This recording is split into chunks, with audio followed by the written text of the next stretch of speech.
Hi, this is Kathy Quinn with Floriani. Floriani is a division of R&K Distributing, and I want to welcome you to this month's Progressive Classroom.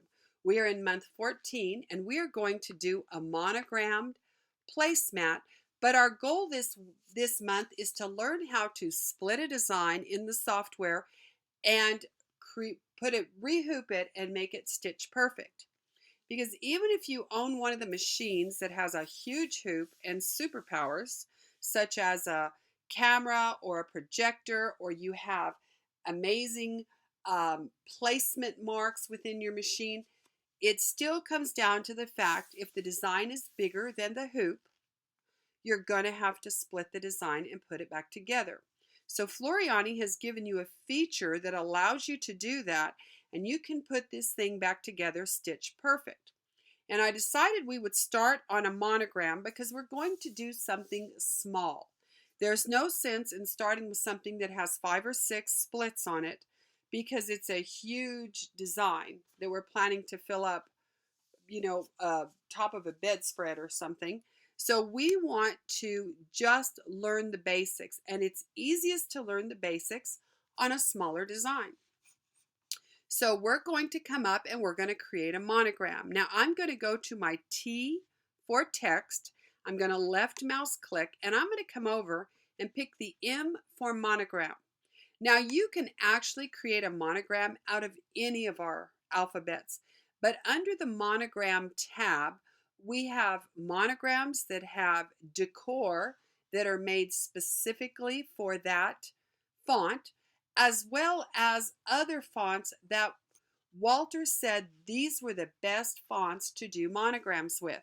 And of course, we have all the classic monogram fonts that you're used to seeing if you order a coverlet or you order monogrammed placemats or something online. You have certain monograms to pick from, and they're the classic monograms. So we're going to look at our monogram. I'm going to left mouse click on screen, and with doing that, here comes my monogram up. Now I'm going to drop this box down, and I just want to show you in here. If I pick a monogram, now here's monogram alphabets, you can see. These are all alphabets. Now when I get to this colonial, notice there is decor around the letters in the preview. That means not only does this have the letters for that work in a monogram, there's also some decor that is made to match the type of font you're using. So you can see Cubist has some, and if we just go down, we'll find several of them that have decor with them. Now we're going to come down, and I'm just going to go for a very classic monogram, and this is monogram 1. I'm going to left mouse click. I'm going to come in here to the letters box, and since this is placemats for my husband and I'm going to go ahead and I am going to put George, G for George, Q for Quinn, and K for Kathy. So that is how I would monogram placemats with my husband and my initials on it. Now I'm going to make this 2 inches high. And then I'm going to come here, and right below where it says monogram, I can drop down this box and I can pick decor. Now I'm going to pick this diamond shape and I'm going to apply. So here is our monogram. Now I'm going to just select it, and I want you to notice it's a little wider than 4 inches. Of course, I did that so that we could use a 4x4 frame, rehoop, and put this back together after splitting it. So we're going to create a placemat. We're going to do a self-binding backing on it, and in the upper left-hand corner, we're going to place this monogram. And the reason we've picked the upper left-hand corner is because even after your table is set, you can still see the pretty monogram on the placemat. Now I'm going to go through and we're going to talk about all this, but I'm also going to direct you. If you go into your Floriani Club, if we go into the club, I click the F right here, left mouse clicked on my toolbar, and it's going to bring up our Software Club, our R&K Software Club. And remember, this club is exclusive to Floriani software owners. Other people can't access the club and do everything because this is all tied in to your serial number with a password. So they can see plenty of propaganda. I mean, anybody can go in here and see some stuff. But to get into the club itself, you must sign in. Now, if you've not joined the club, you will click join the club. They will send you a login, and then you will be able to belong to the club. I'm going to go ahead and log in. And now I'm in. Now I'm going to go to my Learning Center. I'm going to go to Training Videos and FTCU Training. And I'm going to left mouse click. And it's going to take me here just momentarily.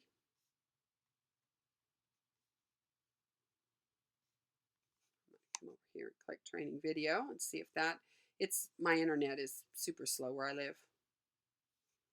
Y'all are aware of that. Now, I'm going to go to FTCU Training. And then when I'm in here, I'm going to go to the Fundamentals. So once I go to Fundamentals, video, if you go through and you go to FTCU 25, you want video number 25, Mark Garrett's is going to take you through, and you'll see here 6. So you can see they're all listed with a number. When we get to 25, and I believe that's on page 3 if I'm not mistaken, if you go in, I would very much encourage you to watch Splitting Designs for Multiple Hooping by Mark Garrett's. He is very good. It's very clear. It's very concise. So I teach my way. Of course, Mark has a different way to teach. So by watching the way I'm going to show you and watching his video, I'm sure that you'll have a very good grasp on how to split designs and put them back together. So I just wanted to show you where that was. Again, we went to Floriani Software Lessons. We went to Floriani Fundamentals, and then we went to FTC number 25, Splitting Designs for Multiple Hoopings. We have all kinds of videos in here for y'all. Remember that always. And those are always there. Now, with this here, I am going to, with this design selected, the key to splitting a design, the first thing you must do is you must select the hoop. So we're going to come over to our select hoop on the left-hand toolbar. It's the hoop with the arrow. Now it says, what hoop do you want to use, Kathy? Well, I'm going to use my 100 by 100, and you'll notice it shows, since I'm in inches here, I've selected inches on my ruler bar, it's going to tell me my overall design field is 3.94 by 3.94. It's really not a 4 by 4. Hoops are just a little smaller than they say. There's a design field, and then there's the size of the hoop. This one's design field is the 3.94, and I'm going to say okay, and you're going to see there is that 4 by 4 frame. So I'm telling my software this is the hoop I'm using, and I want this design to be split for this hoop. So now that I've got that, I'm going to turn that hoop off just so I don't have to look at it. So if I come down my toolbar on the left-hand side and I left mouse click on the icon that just says hoop, I can turn it off or turn it on. So we have select hoop and we have hoop on and off.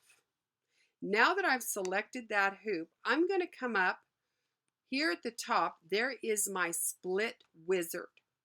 Now I'm going to left mouse click on this, and it's going to just be a wizard. I'm going to go to next. Now, here's what we want to look at. It's telling me right here that I've got 2 hoopings, 1 and 2. So I've got this side's 1 hooping. Now, if I click on 2, this is my second hooping. So you can see, and you see these 2 parallel lines. This is the area that the overlap is in, the split's in. Now, on something like this, I might say, you know, I really don't want it to split down the middle of my queue, the middle of this satin stitch. So if I come on down and I want alignment stitches, and I'll explain those in a moment, where it says overlap, and I'll talk about center design as well. Where it says overlap, it's saying how much overlap do we have? Well, right now we've got about a 10 millimeter overlap. That's a little less than half an inch. But I'm going to see if I can stay with my 2 hoopings and make that a little wider to encompass. I would rather it split on either side. I don't want my queue caught in the middle. So I'm going to go ahead and bump this up, and you're going to see how my middle 2 are getting farther apart. Now I want to make sure though I stay with 2 hoopings. So now I'm at 21, and you can see I've cleared the queue very nicely. Now sometimes you don't have that option. Sometimes it's going to split right down the center, but we can make it a little easier where it wouldn't split right down the middle of this satin stitch. I could move it to the right or left of one of these long satin stitches. So by adjusting your overlap, sometimes you can work that. Now, if I adjust it too much, it would start saying, well, you're going to need a 3rd hooping. So watch that as you're doing it. Now, this center design, that means my design is in the center, but you do have the option of, I can move my design right and left as well. So if you've got that 10 millimeter overlap and you just need to shift your design a hair, you can shift it by actually moving the design in the split where you'd want it. So let's say I would have to split my queue. I would kind of scooch it over here so that it didn't split down the middle of this satin stitch, and I didn't want it to catch my little flippy thing on my queue. But since this is a 4x4 hoop, that's really isn't necessary. And I have adjusted this so the split is very nice. Now, once I've got that, I'm going to go ahead, and these alignment stitches, I'm going to show you on screen what they are, and we're going to talk about them. I'm going to go to next, and now it's showing me this is in hooping 1. So when I hoop it the first time, it's going to stitch this part of my decor, and it's going to stitch my G. When I do my second hooping, it's going to do the rest of my decor, my Q and my K, and this is where it's going to match up. Now let's finish this. Now let me go to print first, excuse me. Let's click on print. Now this is showing me my overall design, and you can see these little marks right here? These little half squares? These half squares and this line are in hooping 1, and these half squares and this center line are in hooping 2. Now by telling it I want these alignment stitches, what it's doing is it's actually squaring in the hoop. So it's going to put a stitch at the outer upper left hand limits of your hoop, and it's going to say stitch at the lower right hand limits of your hoop, and then it's going to stitch a line here. After it stitches the G, the last thing that's going to stitch is going to be a line right here.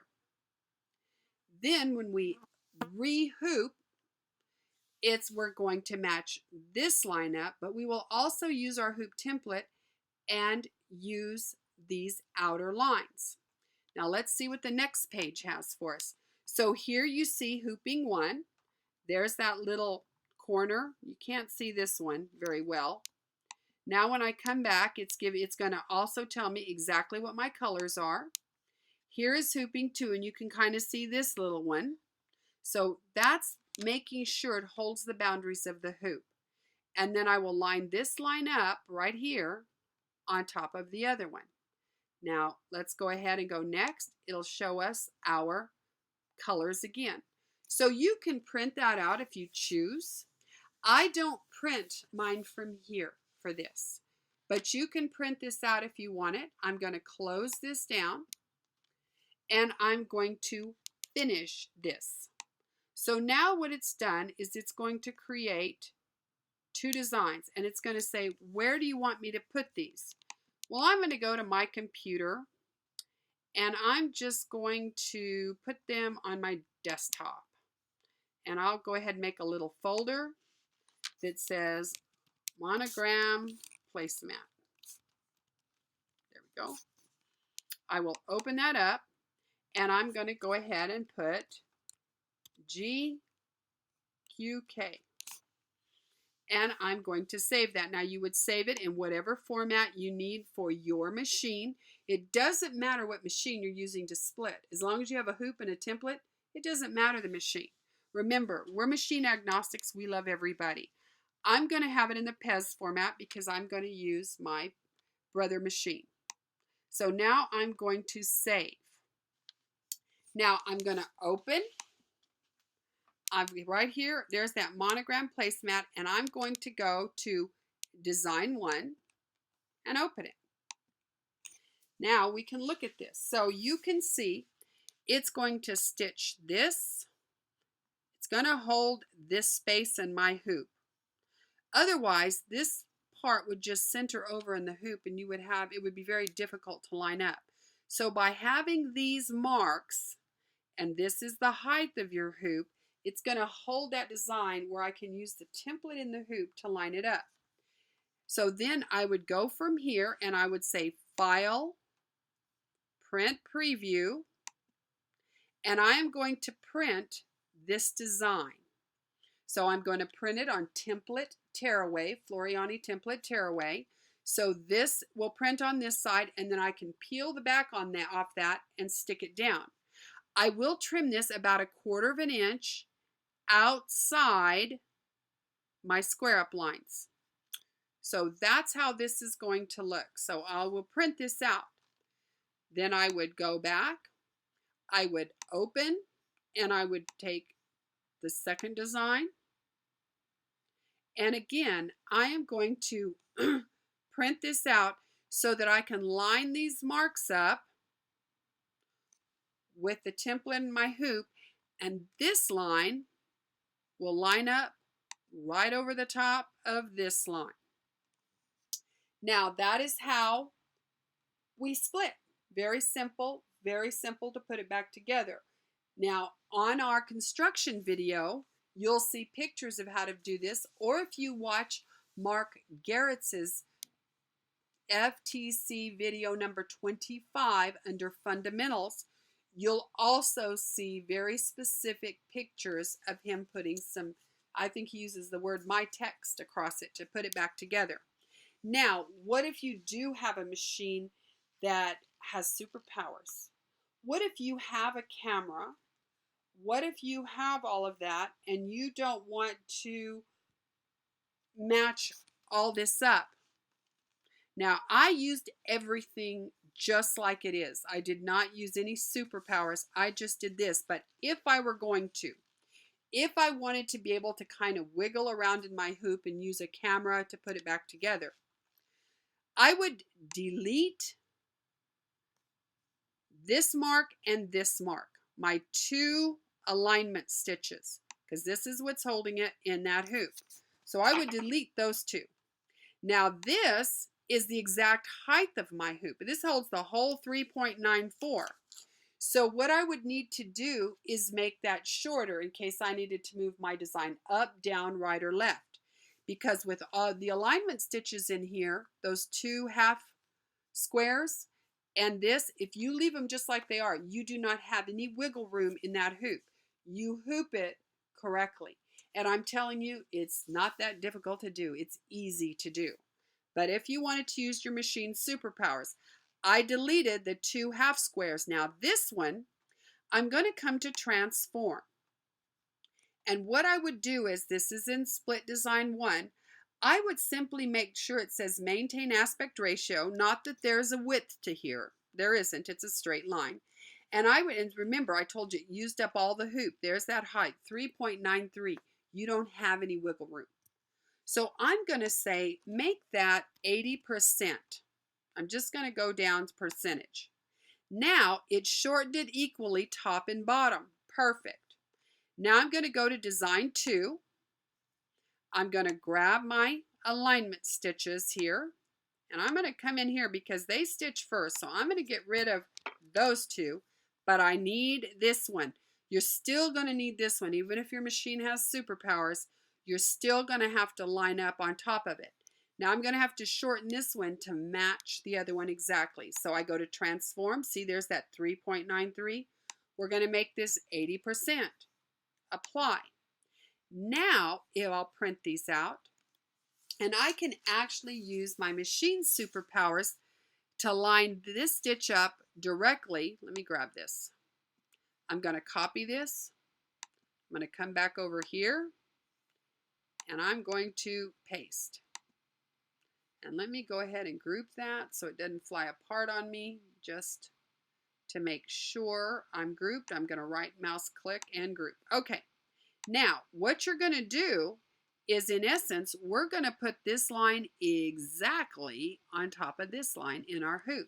And that is going to give us that perfect design split apart and put back together. So you can see how I did it here. If I had those little alignment lines, you can still do all the same thing, but you're using the hoop template to put these together. So this is how we split a design. Now it doesn't matter if it has one split like we have here where it splits into two pieces, or if you have a piece with 6 different hoopings. I started out with doing a big one, and I got it all back together perfectly. But for time in our videos and our teaching, plus I want you to be successful. So if you start with something simple like a monogram, split it and put it back together, you will understand perfectly how you can split a design that's larger than your hoop. Now, every single design that you have will not lend itself perfectly to splitting. I'll just warn you right now. There are some designs that just don't split well. But generally speaking, you can split just most things and put them back together beautifully. So I hope you learned something in this. I want you to be successful. I want you to make lots of beautiful monogram placemats. And I look forward to seeing you in our construction portion of our Progressive Classroom 14.